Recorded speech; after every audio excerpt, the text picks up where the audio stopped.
Arlington formally welcomes its new school superintendent at Robbins Memorial Park this week. Dr. Elizabeth Homan tells ACMi News how she intends to forge ahead in this pivotal point in the town's educational history. Stop & Shop's pharmacy is closing its doors, automatically sending your prescriptions elsewhere. What does this mean for you, and when does it happen? We'll give you a sneak peek in the Heights for the highly anticipated opening of the Heights Pub along Mass Ave. What has to happen now before area residents can toast its grand opening? And we'll tell you where you can get an ice cream sundae on certain weekdays and help out Arlington students one scoop at a time. ACMi News starts right now. From McLennan Park to Spy Pond, from Poets Corner to the Mystic River, we have Arlington covered. We're your neighbors, a friend you can turn to. This is ACMi News. The Arlington Education Foundation staged a free outdoor community affair to welcome its new school superintendent, Elizabeth Homan, this week. Hello, I'm Alexandria Acacia. And I'm Paul Werlin. Glad you could join us. This event occurred in the Winfield Robbins Memorial Garden between Town Hall and the Robbins Library. You may recall Dr. Elizabeth Homan assumed the role as the Arlington School Superintendent last July. She was formerly Assistant Superintendent in Waltham and was selected by Arlington School Committee to succeed Kathleen Bodie last year. She says she realizes she's taking over the helm at a pivotal time in Arlington's educational history. I've moved all over the Midwest. I'm now in the Boston area. We've made our permanent home here, and we're really enjoying that. As for plans for the next 5 years, I think that we're coming out of a really epic moment in our history with the pandemic, and we have a real opportunity to reimagine what the next phase of education looks like in Arlington, throughout the Commonwealth. And I'm really excited to work with a very innovative team of educators, to work with AEF, who helps us do a lot of that innovative work and grow it in the system. We're going to be doing some strategic planning, and at that point, once we've done some of that planning, I'll have a lot more to say about exactly what our core initiatives will be, what our action steps will be, and what we're hoping to achieve for Arlington students. 5 years from now, we'll have a brand new high school completed. We'll be looking at introducing all sorts of new programs and excitement. She is, as I said before, full of energy, and she's keeping her staff on their toes and going forward. It's an exciting time. As far as COVID, I asked her once if she knew then what she knows now, would she have still taken the job? And she hesitated very briefly. She said yes. Set of circumstances and issues that she never anticipated in a career. But she's done it extremely well. And each day brings something new, unexpected. And she's been able to handle it extremely well. So it's really important that we engage right away with a new superintendent, get that momentum going, but also just help the community convey our, I think, collective enthusiasm for a new chapter. The kids are back in school. We're still in a pandemic, but we're figuring that out. We've got a new high school coming on board. It's a very exciting time to be a public school student and a public school parent in Arlington. You put out a video before we met you, and you basically said, "Call me Liz." You're not Dr. Homan. You seem to be very approachable, gregarious, amiable. Am I right? I hope so. When you do work with kids, you want to feel like the kids can walk right up to you and talk to you about what their experience is like. And so that's one of my goals. And I hope the same for families, that they know that they can reach out to us and partner with us to make things work for their kids. And so, yeah, I certainly hope that I'm approachable and amiable and that people feel like they can talk to me. Welcome to Arlington. Thank you so much. Homan has many interests, including running, kayaking, cooking, and exploring New England with her family. And of course, she enjoys the tranquility of the Winfield Robbins Memorial Garden.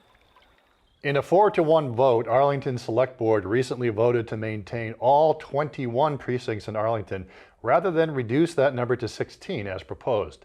Select Board Chair Steve DeCourcy said a change from 21 to 16 precincts is not what most people want. Select Board member Diane Mahan said this is not the right time for re-precincting, as town leaders focus on long-range planning, such as Arlington's current override. We spoke to Select Board member Len Diggins, the only Select Board member who voted against the 21 precincts. This is what he had to say. I felt, as the clerk did, that 16 precincts was more efficient than 21. It certainly is easier for the clerk and the volunteers to manage. Secondly, I felt that having the precincts be larger, it was an opportunity for the town meeting members. I didn't see it as a burden to have to canvass a larger area or more households. Roughly 700 more residents, roughly 200 more households. I saw it as an opportunity. I understand why other people could see it as a burden, but I also saw it as an opportunity to have each precinct represented by 15 town meeting members versus 12, because that gives each resident 3 more town meeting members to represent them. And so I felt that outweighed the decrease in town meeting members from 252 to 240. So those are my reasons. My colleagues pretty much stated the reasons for why they voted the way they did. And I'll let that meeting stands for itself on that. Okay, so where do things stand now? Does it come down to the boundary lines? Where do things stand right now with the select board when it comes to re-precincting? The most important factor is going to be how the population is distributed. So that's what's going to determine how those lines are drawn. But once that's determined, then there is the, let's say a precinct doesn't have much change, then in population, that doesn't require that we change the boundaries, then we can change the boundaries a small amount so that all the town meeting members have to run again if that's what we want. And so that's where we pretty much stand. All right. Len Diggins, Select Board Member from Arlington. Good to talk to you. I know you're very busy, sir. Well, thank you, Jeff, and welcome back. Thank you very much. It's good to be back. Take care, sir. Have a good day. You're welcome. Meantime, the Select Board unanimously approved the Mass Avenue Appleton Street intersection redesign at the same Select Board meeting. This plan is a compromise which was sparked by the bicycling community. It came after a vote last month. It includes incorporating safety measures which would create more visibility for eastbound cyclists pedaling down Mass Ave and westbound motorists making a left-hand turn on Appleton Street. The board also agreed to make a thorough review of the intersection again by early 2022. You may recall Charles Proctor was cycling through the intersection when he was struck and killed in May 2020. A memorial bicycle in his honor still sits at the intersection. Arlington town leaders have announced the kickoff of the Minuteman Bikeway planning project, a plan that focuses mainly on safety and access of the bikeway. The planning project will also be addressing community goals. And they welcome your input on improving your experience with the bikeway. You can share your views and make suggestions on how to upgrade this scenic route. All you have to do is take the Minuteman Bikeway Project Survey. Just go to the town's website, arlingtonma.gov. The town will also be hosting a public forum on Wednesday, November 3rd at 7:00 p.m. Town leaders want to share details of the project and gather more information about users' experience, habits, and priorities for the bikeway. You may have noticed several projects going on simultaneously throughout Arlington. ACMi News recently spoke with Town Manager Adam Chapdelaine, who points out 6 such projects currently taking place in town. He says talking about upgrading Arlington is among the most exciting duties as town manager, and starts off with progress made at Minuteman Park. I really invite anybody to go down and take a look. Beautiful new lawn, new plantings, new pathways, new benches, new lighting, refurbished train tracks, really creating a more accessible, welcoming, comfortable space for people to gather right in the center of town. I know there's some photos that will be available. I walked by. It's beautiful. I mean, it really is beautiful. And there's more to come in the future with phases 2 and 3, which will further improve accessibility around the Whittemore Robbins house. But this phase 1 is really going to provide an improvement in Arlington Center. And I think residents will really like what they see being able to check that out. Moving a little bit further west up the avenue, the Arlington Town Hall Plaza project is nearing completion. If you haven't seen that, we've resurfaced, we've re-leveled all of the granite slabs right next to Town Hall, and we've poured a new exposed concrete with brick trim in the front of Town Hall, replacing the very aged brick that was there. I think it's aesthetically really, really attractive. And from an accessibility point of view, once again, much better accessibility, far reduced tripping hazards. So I think we've created a really nice space for events to happen in the front of Town Hall. And the best part, the secret part is we've put radiant heating under all of it to reduce the use of the corrosive chemicals that we need to use to de-ice and de-snow during the winter. So once the winter comes in, we'll be able to have a nice, clean, accessible, safe entrance for all those coming to Town Hall to access town services. Beyond that, both the Public Works project is kicking off as well as work at Wellington Park. I should have put those wells back to back, right across the street on Grove Street. You can see if you go down Grove Street, the old salt shed has been removed, and there is excavation starting, getting ready to put in the new building, the new DPW building on Grove Street.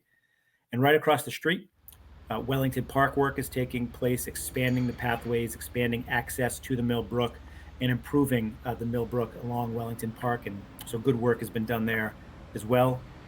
Come back down the avenue a little bit east, you can see the high school project is moving with great speed. Every day I drive by, I can't believe what I'm seeing with the brick facade and the building really getting closed in, the work being done inside.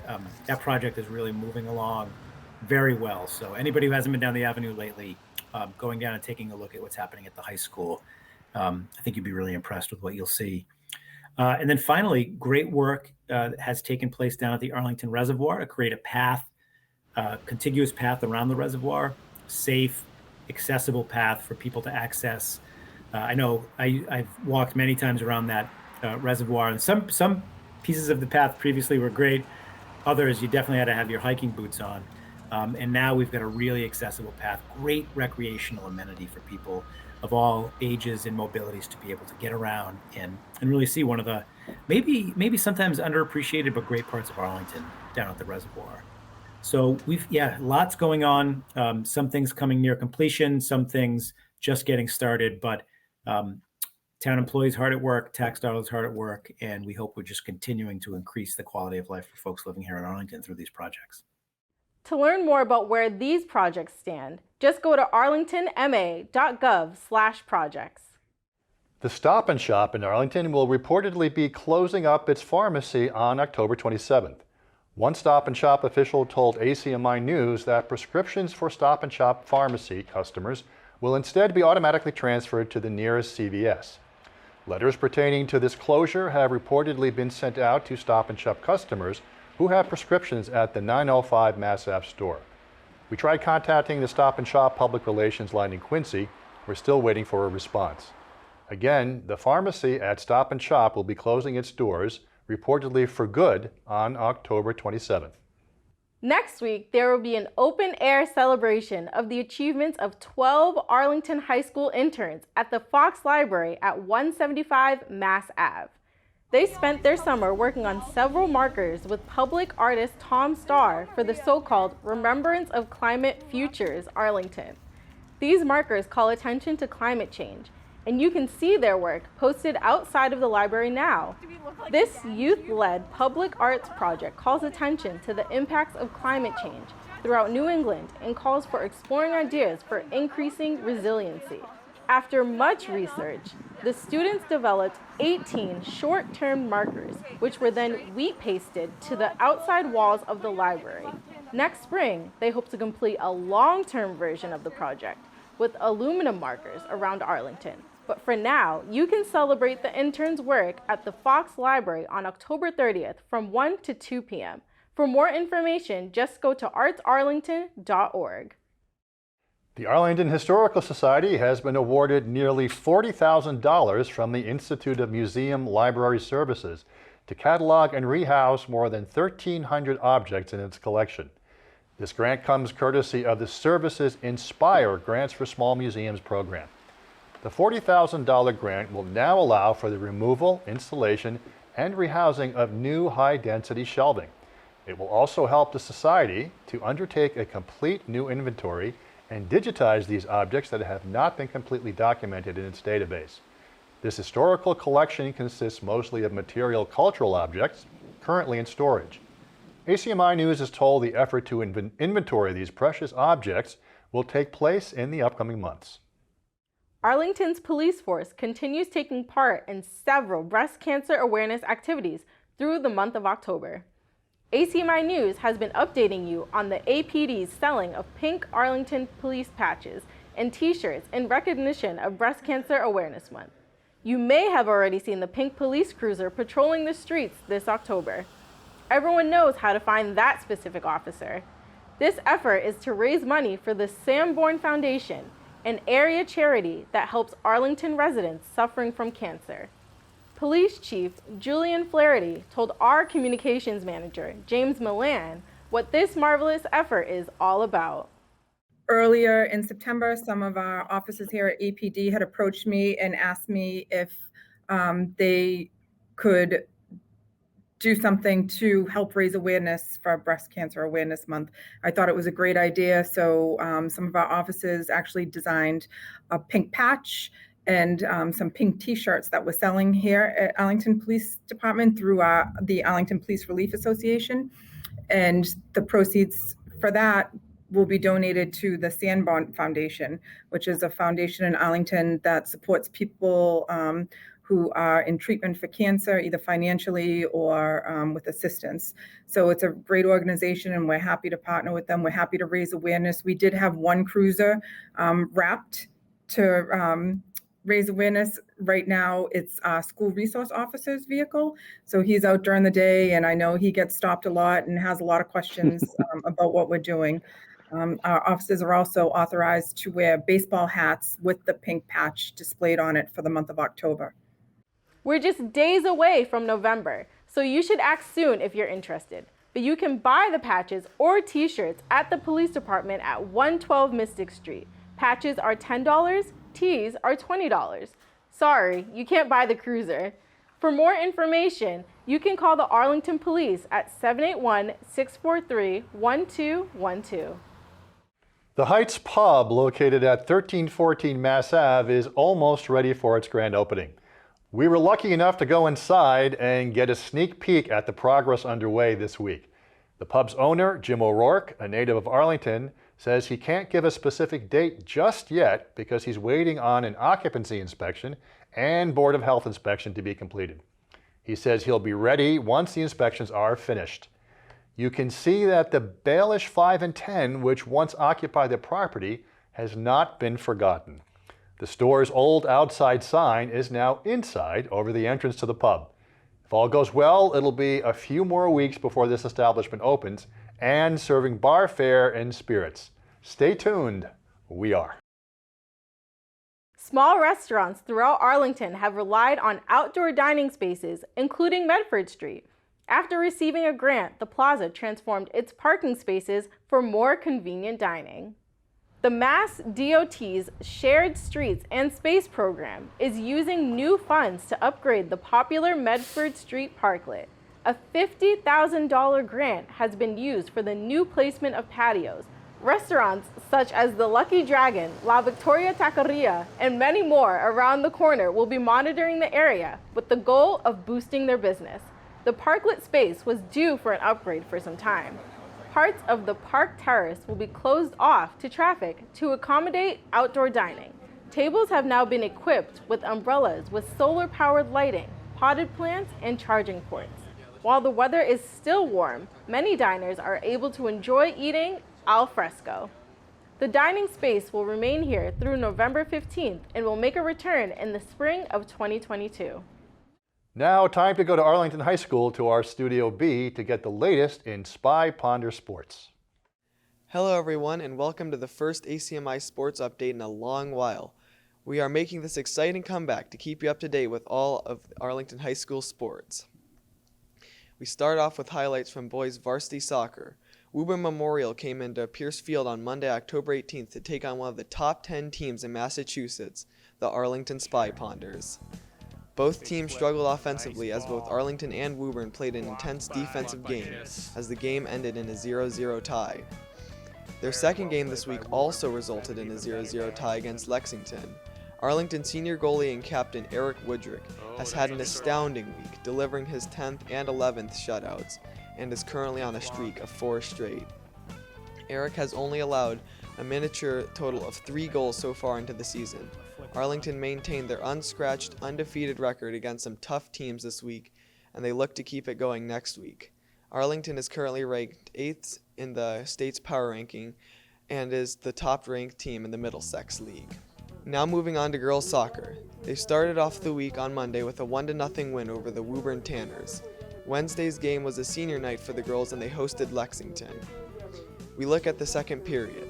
The score is 1-0 after an Arlington goal in the first period.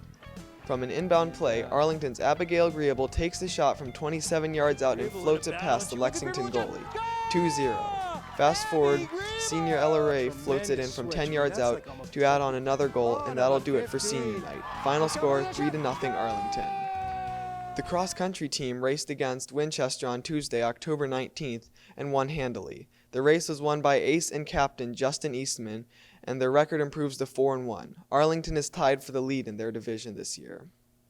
It was also senior night for the girls' varsity volleyball team, and they took on Lexington as well.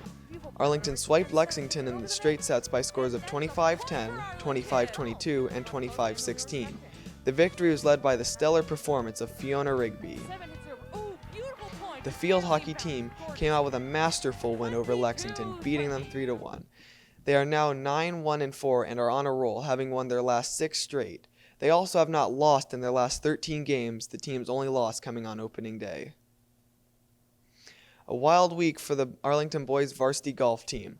On Thursday, October 14th, they lost in a nail-biter 38-34 at Winchester, but they bounced back on Wednesday with a whopping 50.5 to 20.5 win over Watertown at home. On Saturday, October 23rd at 10 a.m., the football team is taking on Belmont at home. The football team is looking to rebound with their first home win after a tough loss at Reading Memorial. Most varsity teams in Arlington athletics have over an 80% win percentage. Most teams we covered are destined to make the tournament in their respective sports. We are looking forward to next week as we have some more exciting things happening. That'll do it for this week's sports update. I'm Xander Lee. Despite the chilly October weather we're used to this time of year, it doesn't mean we must bid adieu to having an ice cream cone or a hot fudge sundae, or maybe 2. On October 18th, Abbott's Frozen Custard gave 20% of all proceeds to the Gibbs School. All you had to do was mention the Gibbs School and you got your fresh ice cream and help Gibbs at the same time. The general manager of Abbott says this is a new tradition that will continue for other schools as well. We're going to be celebrating a different school in Arlington communities every week to try to help out the PTO. 20% of all sales today goes back to that school. It happens to be the Gibbs. And we're trying to do it every week just to try to spread it out into the community and help everybody a little bit. Now, these are lean times with COVID. We have winter approaching and you're an ice cream shop. So it's quite admirable that you're doing this during the school year. It is. Well, we also have a lot of high schoolers and younger kids here working too that help. They're part of the community. Parents, friends, neighbors, they all come in, they support us. And so we're trying to just give a little bit back to the community. Again, this takes place at Broadway Abbott's location. So get a sundae on Monday.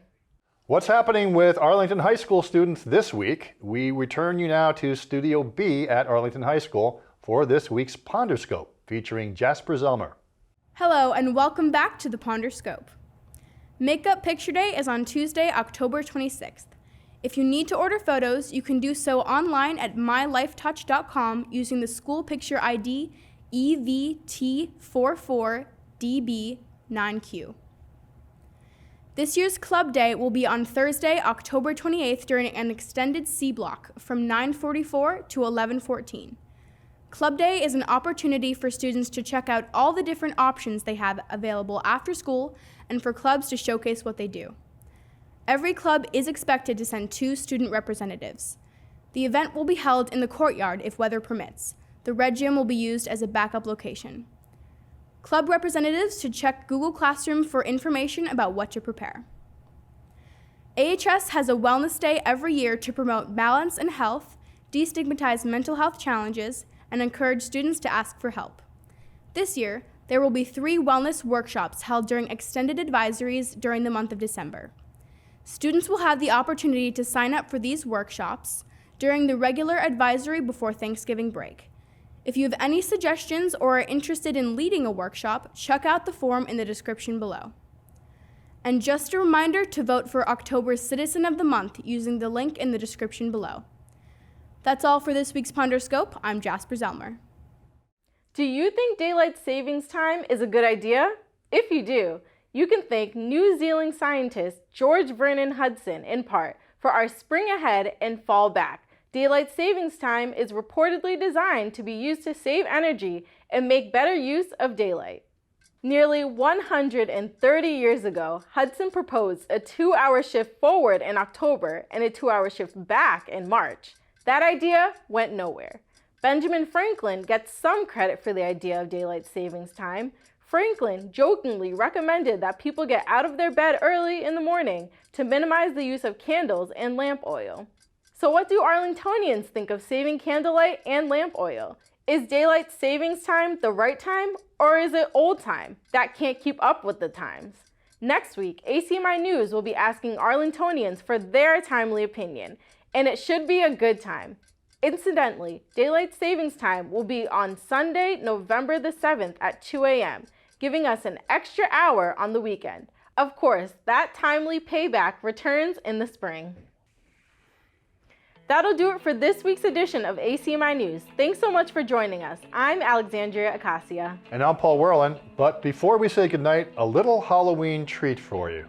This is the gifted choreography of the group The Rolling Bones as they rehearse their steps on the soon-to-be-released smash #1 hit, Time Is No Longer on My Side. Happy Halloween, everyone. Be safe out there. Good night. We'll see you next week. You can always check out our latest segments and newscasts on the web at acmi.tv/news. And don't forget to like us on Facebook and follow us on Twitter and Instagram at ACMi News. Make sure to subscribe to our YouTube channel as well.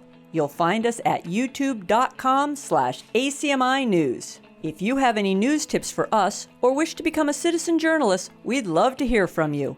Email us at news@acmi.tv or stop by ACMI Studio A at 85 Park Avenue.